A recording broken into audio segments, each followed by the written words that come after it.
नमस्कार, मैं हूं नेहा श्रीवास्तव। तीन खबर सबकी नजर में आप सभी का स्वागत है। आज हम जिन तीन खबरों पर बात करेंगे उनमें पहली खबर है लोकसभा के डिप्टी स्पीकर के पद से जुड़ी हुई। कांग्रेस ने एक बार फिर से लोकसभा उपाध्यक्ष के चुनाव का मुद्दा उठाया है। दूसरी खबर मध्य प्रदेश से है, जहां दरबार में अब हिंदू धर्म त्यागने की शपथ दिलवाने का मामला सामने आया है, जहां बौद्ध धर्म गुरु ने एक साथ हजारों लोगों को हिंदू धर्म के खिलाफ शपथ दिलवाई है। तीसरी खबर छत्तीसगढ़ से, जहां केंद्र में मोदी सरकार के 11 साल पूरे होने पर भारतीय जनता पार्टी तक का संकल्प से सिद्धि अभियान चला रही है, जिस पर सियासत भी देखने को मिल रही है। तो पहली खबर डिप्टी स्पीकर पर टकराव, क्या है पूरा मामला। कांग्रेस ने एक बार फिर से लोकसभा उपाध्यक्ष के चुनाव का मुद्दा उठाया है। कांग्रेस अध्यक्ष मल्लिकार्जुन खड़गे ने पीएम मोदी को पत्र लिखकर चुनाव प्रक्रिया शुरू कराने की मांग की है। बता दें कि लोकसभा के डिप्टी स्पीकर का पद अब तक खाली है, जो अब राजनीतिक टकराव का बड़ा मुद्दा बन गया है। कांग्रेस अध्यक्ष मल्लिकार्जुन खड़गे की इस पद को रिक्त रखना न सिर्फ संवैधानिक प्रावधानों का उल्लंघन है, बल्कि भारत की लोकतांत्रिक व्यवस्था के लिए भी एक खराब संकेत है। कांग्रेस का आरोप है कि सरकार जानबूझकर यह पद खाली रखे हुए है, क्योंकि परंपरा अनुसार यह विपक्ष को दिया जाता है और मौजूदा सरकार विपक्ष खास करके कांग्रेस को प्राथमिकता नहीं देना चाहती है। तो क्या वाकई में सरकार इस पद को टाल रही है? क्यों उसे विपक्ष को मंच नहीं देना है? और क्या विपक्ष संवैधानिक मर्यादाओं के नाम पर सियासत कर रही है? तो पूरा मामला आपको बता दें, जहां कांग्रेस ने एक बार फिर से लोकसभा उपाध्यक्ष का मुद्दा उठाया है।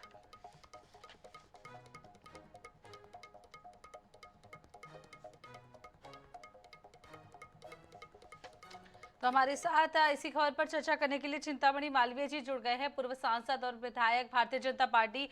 मालवीय जी, बहुत बहुत स्वागत है INS 24/7 में। खड़गे जी ने पत्र लिखा है प्रधानमंत्री नरेंद्र मोदी को, क्योंकि लोकसभा उपाध्यक्ष का जो पद खाली है उसको भर्ती के लिए जो पत्र लिखा गया है, क्योंकि 17वीं और 18वीं दोनों लोकसभा में पद खाली रहा है। तो आप क्या कुछ कहेंगे कि इस पद के लिए चुनाव क्यों नहीं हो रहा है? देखिए, सबसे पहली बात तो ये है कि स्वस्थ लोकतंत्र में अध्यक्ष और उपाध्यक्ष और ये चुनाव तो समय पे होना चाहिए, लेकिन ये जो इसमें गरिमा का भंग जो है हमेशा कांग्रेस ने किया है। जिस तरह का सदन के अंदर व्यवहार राहुल गांधी के पास लीडरशिप आने के बाद सदन में हुआ है और जिस तरह की स्तरहीनता लोकसभा ने देखी है, वो उसका कोई सानी नहीं है। तो कुल करके यहाँ अगर कमी है तो वो कांग्रेस की है। और इसके पहले उनकी संख्या ही 44 थी, तो वो नेता प्रतिपक्ष हो नहीं सकते थे। अब चूंकि 10% से अभी भी उनकी जो संख्या है वो 10% से ऊपर नहीं है, जिसपे होना चाहिए प्रतिपक्ष का नेता, उतनी संख्या पर्याप्त नहीं है अभी भी उनके पास। और प्रतिपक्ष के नेता का विषय नहीं है, यदि लोकसभा के उपाध्यक्ष का विषय है तो लोकसभा के उपाध्यक्ष का चुनाव होता है। चुनाव की बात करें, ये कहना कि साहब विपक्ष को उपाध्यक्ष मिलता है, ये तो सदा सहता पे निर्भर है सत्ताधारी दल की। और दूसरा ये कि विपक्ष किस तरह सकारात्मक रवैया और सकारात्मक व्यवहार अपना लोकसभा में करता है, इस पर निर्भर है कि हम किस लोकतंत्र के किस उच्चतम स्तर पर हम हैं। तो ये सब आदर्शात्मक बातें हैं। कांग्रेस व्यवहार में बहुत खराब करती है, व्यवहार में जो है वो तानाशाही जैसा, ये अल्पमत की तानाशाही है, उस तरह का व्यवहार करती है। और अपेक्षा बहुत आदर्श लोकतंत्र की करती है। वो दोनों चीजें साथ में नहीं हो सकती जी। मालवीय जी, हालांकि पत्र में चुनाव लिख कराने की ही बात कही गई है और भानु प्रताप शर्मा जी भी हमारे साथ जुड़ गए हैं, पूर्व सांसद कांग्रेस। पत्र को लेकर आप क्या कुछ कहेंगे? और चिंतामणि मालवीय जी की भी बात आपने सुनी। चिंतामणि मालवीय जी बड़े माननीय सांसद रहे हैं और सब विधि विधान के जानकार हैं, ज्ञाता हैं। मैं उनकी बहस सुन रहा था, तो एक तो कह रहे थे कि प्रतिपक्ष के नेता को जो न्यूनतम 10% का वो समर्थन होना चाहिए सांसदों का, वो नहीं है। वो भूल गए हैं कि आज की तारीख में 102 सांसद कांग्रेस के हैं। उसके जो नियम है संसदीय दल के प्रतिपक्ष के नेता के लिए 10% से मैंने हमें सिर्फ 55 चाहिए था, 54-55, उससे दुगने सांसद हैं। तो उस पर सवाल करना बिल्कुल विषयांतर करना है, या अपना ज्ञान ये जानते नहीं इस बात को रहने के बावजूद भी सही तथ्य स्वीकार करने में इन्हें झिझक हो रही है। दूसरा, डिप्टी स्पीकर की पोस्ट हमेशा जो वैधानिक दृष्टि से डेमोक्रेटिक उसमें संसदीय प्रणाली में रहती है, वो अधिकतर मान्यता अनुसार विपक्ष को दे देते हैं। कोई बहुत बड़ा पद नहीं होता, परंतु एक संवैधानिक जिम्मेदारी है जो पार्लियामेंट्री डेमोक्रेसी में डिप्टी स्पीकर होता है। तो जब स्पीकर कहीं बाहर होते हैं या उन्हें कहीं विश्राम करना होता है, डिप्टी स्पीकर प्रिसाइड करते हैं लोकसभा को।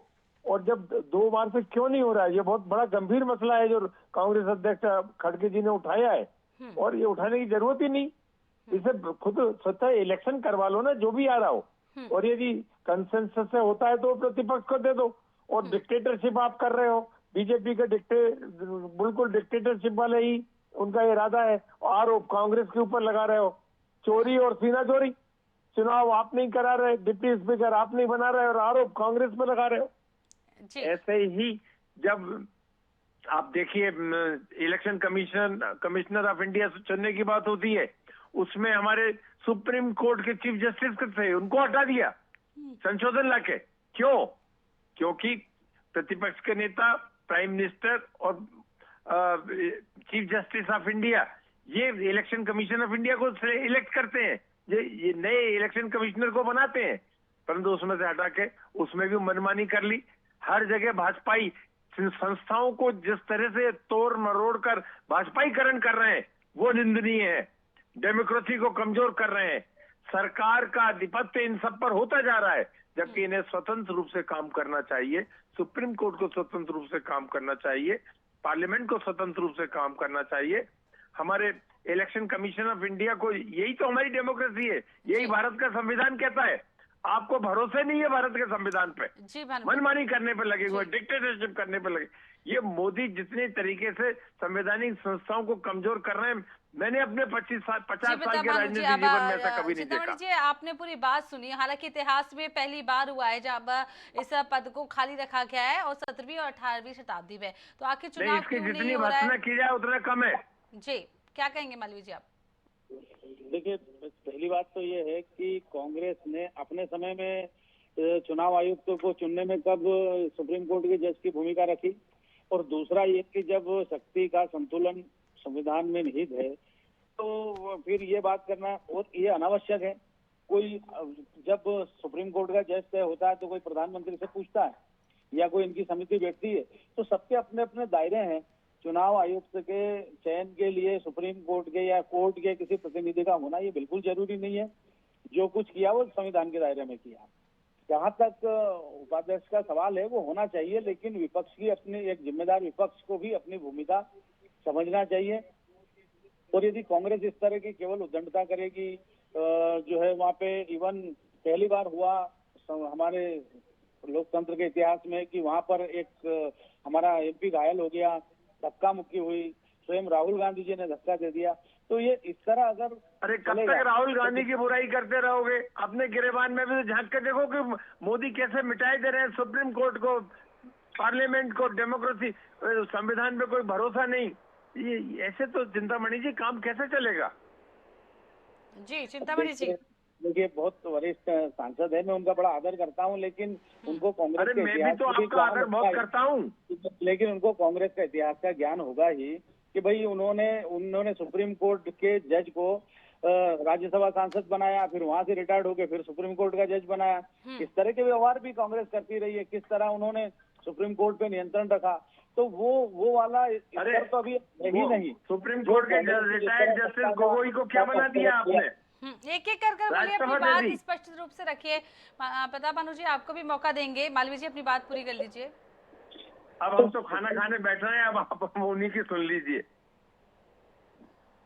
तो प्रताप भानु जी यहाँ पर बोलने के लिए तैयार नहीं है, अपनी बात रखने का हमने आपको मौका दिया था। बहुत बहुत शुक्रिया, आप हमारे साथ जुड़े। चिंतामणि जी आपका भी बहुत बहुत शुक्रिया, अपनी बात रखी। अब देखना होगा कि ये चुनाव होता है या नहीं, क्योंकि 17वीं और 18वीं लोकसभा में ये जो पद है वो खाली बना हुआ है। इसके लिए चुनाव के लिए अब जो कांग्रेस अध्यक्ष मल्लिकार्जुन खड़गे उन्होंने प्रधानमंत्री नरेंद्र मोदी को एक पत्र लिखा है और चुनाव कराने की ही बात उस पत्र में कही गई है।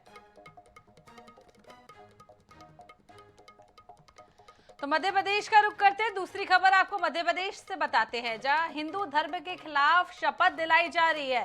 जहां विदर्भ के धाकड़ खिरिया स्थित बुद्ध विहार में विवादास्पद मामला सामने आया है, जहां बौद्ध धर्म सम्मेलन के दौरान हिंदू धर्म त्यागने की शपथ दिलाने का मामला सामने आया है। बौद्ध धर्म गुरु ने एक साथ हजारों लोगों को हिंदू धर्म के खिलाफ शपथ दिलाई है। हिंदू देवी देवताओं को हम नहीं मानेंगे और उनकी पूजा नहीं करने की शपथ दिलाने का वीडियो भी अब जमकर वायरल हो रहा है। शपथ में कहा गया है कि वे ईश्वर को नहीं मानेंगे और ना ही उनकी पूजा करेंगे। साथ ही ये भी कहा गया है कि भगवान बुद्ध विष्णु के अवतार नहीं है और शपथ में ब्राह्मणों से कोई कार्य ना करवाने और पुराने धर्म को त्याग कर बौद्ध धर्म अपनाने की बात कही गई है। सम्मेलन में 6 से लेकर 7 जून तक आयोजित किया गया है और इसकी तैयारियां 96 गांव जाटक समाज सुधार समिति के लोगों ने की थी। हालांकि विवाद के बाद 96 गांव जाटक व सुधार समिति के अध्यक्ष रुपेंद्र वर्मा का कहना है कि सम्मेलन का उद्देश्य किसी धर्म का अनादर करना नहीं था और समिति इस तरह की गतिविधियों से सहमत नहीं है। मैं ब्रह्मा विष्णु और महेश को ईश्वर नहीं मानूंगा तथा न मैं पूजा करूंगा। मैं राम और कृष्ण को ईश्वर नहीं मानूंगा। हमारे अंदर कोई चेंजिंग होगा और हमारे अंदर हिम्मत होगी। ठीक है, चलिए बोलिए। मैं ये जो 3 दिवसीय बौद्ध धम्मदेशना का जो कार्यक्रम हुआ है, इसका उद्देश्य समाज में फैली कुरीतियाँ जैसे दहेज प्रथा, शराबबंदी और छोटे छोटे मैटरों को लेकर लोग आपस में विवाद करके थाने चले जाते हैं, इन चीज़ों को दूर करना है, ना कि किसी धर्म विशेष को हाथ पहुंचाना है। और किसी भी व्यक्ति ने ये लिख के डाल दिया सोशल मीडिया पे कि 1.5-2 लाख लोगों ने धर्म परिवर्तन किया है, तो ये बात सही नहीं है। इसके लिए 96 ग्राम जाटक सुधार समिति जिम्मेदार नहीं है। हमारे अंदर हिम्मत होगी। ठीक है, चलिए बोलिए। मैं ब्रह्मा विष्णु और महेश को ईश्वर नहीं मानूंगा तथा न मैं पूजा करूंगा। मैं राम और कृष्ण को ईश्वर नहीं मानूंगा। हमारे अंदर कोई चेंज। तो सुना आपने किस तरीके से यहाँ पर हजारों लोगों को शपथ दिलाई जा रही है और कहलवाया जा रहा है कि मैं ब्रह्मा विष्णु महेश को ईश्वर नहीं मानूंगा। तो देवी देवताओं को ना मानने की शपथ यहाँ पर दिलाई गई है और ब्राह्मणों से कोई कार्य ना करवाने की भी यहाँ पर शपथ दिलवाई है। तो विवाद के बाद समिति अध्यक्ष का भी बयान सामने आया है। हालांकि उन्होंने कहा है कि सम्मेलन का उद्देश्य किसी धर्म का अनादर करना नहीं है। हिंदू धर्म त्यागने की शपथ का ये वीडियो भी सोशल मीडिया पर अब जमकर वायरल हो रहा है। तो हिंदू संगठनों ने इस पूरे मामले को लेकर अब आपत्ति जताई है और जिस तरीके से ये वीडियो वायरल हो रहा है, बौद्ध धर्म सम्मेलन का ये कार्यक्रम चल रहा था, हजारों लोग यहाँ पहुंचे हुए थे और हिंदू धर्म त्यागने की शपथ दिलाई गई।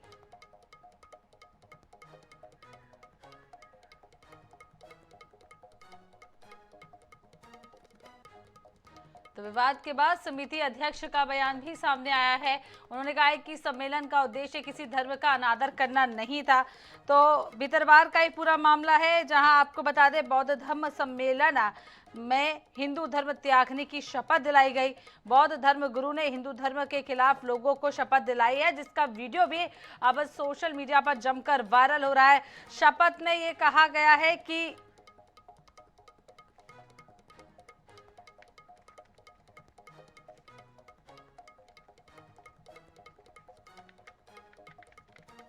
तो हमारे साथ दीपक भार्गव जी जुड़ गए हैं, जो विश्व हिंदू परिषद के प्रांतीय सह प्रभारी हैं। बहुत बहुत स्वागत है दीपक जी। और ये वीडियो आपने सुना होगा, सोशल मीडिया पर जमकर वायरल हो रहा है, जहां हिंदू देवी देवताओं को ना मानने की शपथ दिलाई जा रही है और यहाँ पर कुछ चंद लोग नहीं है। जिस तरीके से वीडियो में साफ साफ देखा जा सकता है, हजारों की संख्या में यहाँ पर लोग मौजूद हैं। क्या कुछ कहेंगे आप?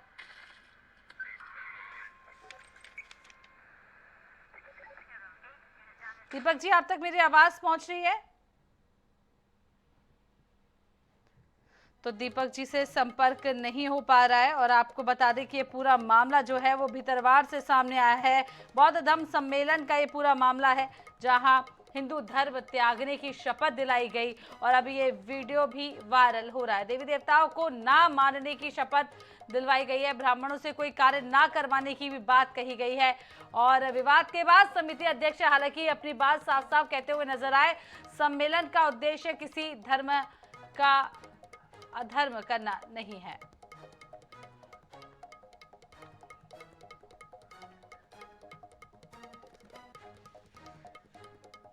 दीपक जी, आप तक मेरी आवाज पहुंच रही है?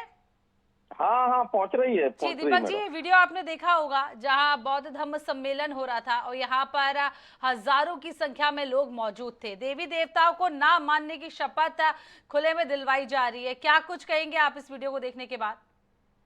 नहीं है, वास्तविकता में जिस तरीके से प्रशासन ने यहाँ मंजूरी दी और जिन शर्तों के आधार पर दी, उन शर्तों का खुला उल्लंघन किया। लोगों, भोले भाले लोगों को जिस रूप में वहाँ एकत्रित किया कि एक बौद्ध सम्मेलन है और उस नाते से लोग एकत्रित हुए, पर कुल मिलाकर फिर वहाँ पर जिस तरीके की शपथ दिलाई गई और हिंदू देवी देवताओं का जिस तरीके से वहाँ अनादर किया गया और उपस्थित लोगों में एक जातीय हिंसा और कहना चाहिए कि जो यहाँ का सद्भाव का वातावरण है गांव-गांव तक, उन सभी गांवों में एक जातीय हिंसा और सद्भाव का वातावरण जो बिगाड़ने की चेष्टा की गई, उसको लेकर वहां की आयोजन समिति जो है उस पर भी मामला दर्ज हो और वहां का जो प्रशासन है, जिन अधिकारियों ने इनको परमिशन दी और ये सब होता रहा वो देखते रहे, उनने वहां रोकने का प्रयास नहीं किया। जी बहुत बहुत शुक्रिया दीपक जी अपनी बात रखने के लिए।